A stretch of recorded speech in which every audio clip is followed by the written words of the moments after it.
Masalah keciciran bantuan dalam kalangan asnaf bukanlah perkara baru meskipun usaha mendekati golongan kurang bernasib baik itu diperhebat dari masa ke semasa. Kurang disantuni menjadi faktor terbesar mengapa ramai asnaf di Sarawak terus berada dalam kepompong kemiskinan. Ikuti laporan khas yang disediakan Hafizur Muzamir dan juru kamera Ahmad Nasrullah.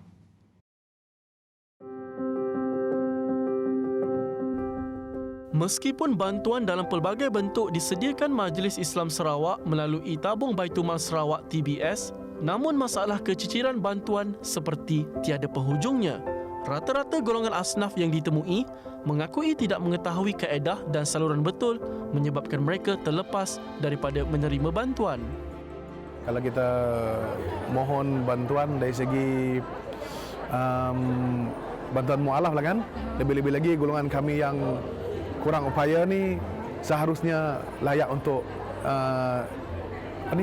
untuk diperolehi lah.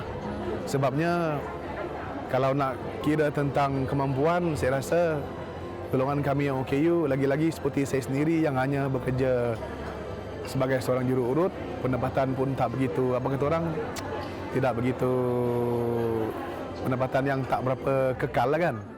Bantuan untuk asnaf sangat-sangat membantu bagi yang kurang berkemampuan.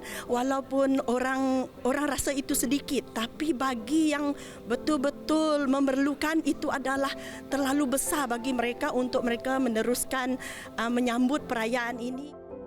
Bagi asnaf yang telah menerima bantuan pula, ia sedikit sebanyak membantu meringankan beban mereka lebih-lebih lagi sepanjang bulan Ramadan ini.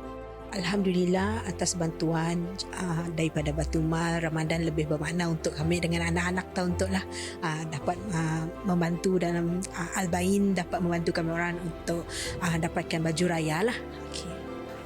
Ramadan tahun tu syukur Alhamdulillah dengan ada bantuan, program bantuan macam tu dapat meringankan beban kami lah. Sebab kami ibu tunggal juga lah, punya ibu bapa di rumah. Syukur Alhamdulillah. Sebelum itu kami memang keadaan hidup memang susah lah. So selepas kami dapat bantuan tu, Alhamdulillah ada improvement sikit dari segi makanan, dari segi bantuan kewangan, cara hidup ya. Alhamdulillah, syukur Alhamdulillah. Sementara itu, Pengurus Besar Tabung Baitul Mal Sarawak, Datuk Abang Muhammad Shibli Abang Muhammad Naili, mengakui cabaran terbesar yang dihadapi pihaknya adalah untuk menjejaki golongan asnaf, terutamanya yang berada di kawasan pedalaman.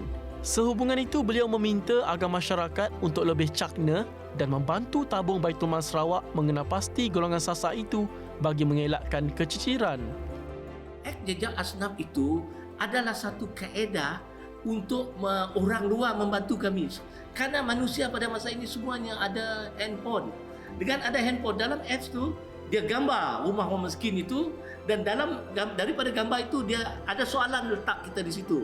Orang itu umpama sebagai pegawai kami, dan habis dia mengisikan itu dan apps itu dapat menjawab orang ini layak atau tidak.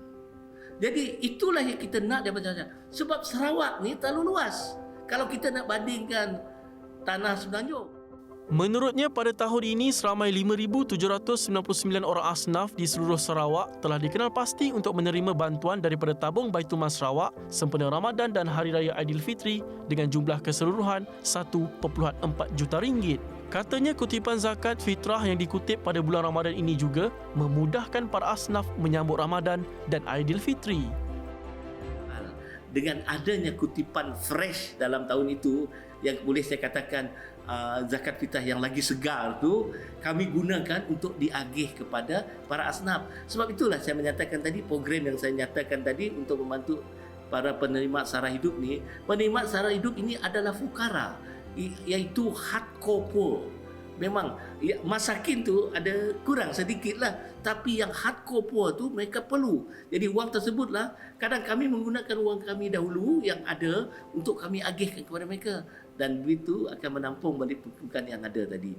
Jadi duit itu sebaik-baiknya kita kena salurkan dalam tahun yang sama, khususnya untuk orang fitrah. Selain itu, katanya kutipan zakat juga digunakan untuk membantu golongan asnaf menerusi penganjuran program pembangunan, iaitu program mengukuhkan tradisi keilmuan, program memantapkan kebajikan ummah, program membangunkan institusi Islam dan program peningkatan ummah. Hal ini kerana katanya ia bertujuan membawa keluar golongan asnaf daripada lingkungan kemiskinan dan bukan hanya dibantu daripada aspek kewangan semata-mata. Keperluan mereka yang susahlah. Menerusi zakat fitrah dan zakat harta yang dibayar sepanjang tahun terutama sekali pada bulan Ramadan ini merupakan sebahagian kecil wang yang umat Islam bayar diuruskan oleh tabung Baitul Mal Sarawak dengan mereka mengagihkan semula menerusi pek makanan kepada golongan asnaf di seluruh Sarawak ini. Meskipun pada pengamatan anda ia dilihat kecil tetapi ia sangat-sangat bermakna terutama sekali kepada mereka yang memerlukan pada bulan Ramadan ini. Hafizul Muzamil dan Ahmad Rasulullah untuk TBS.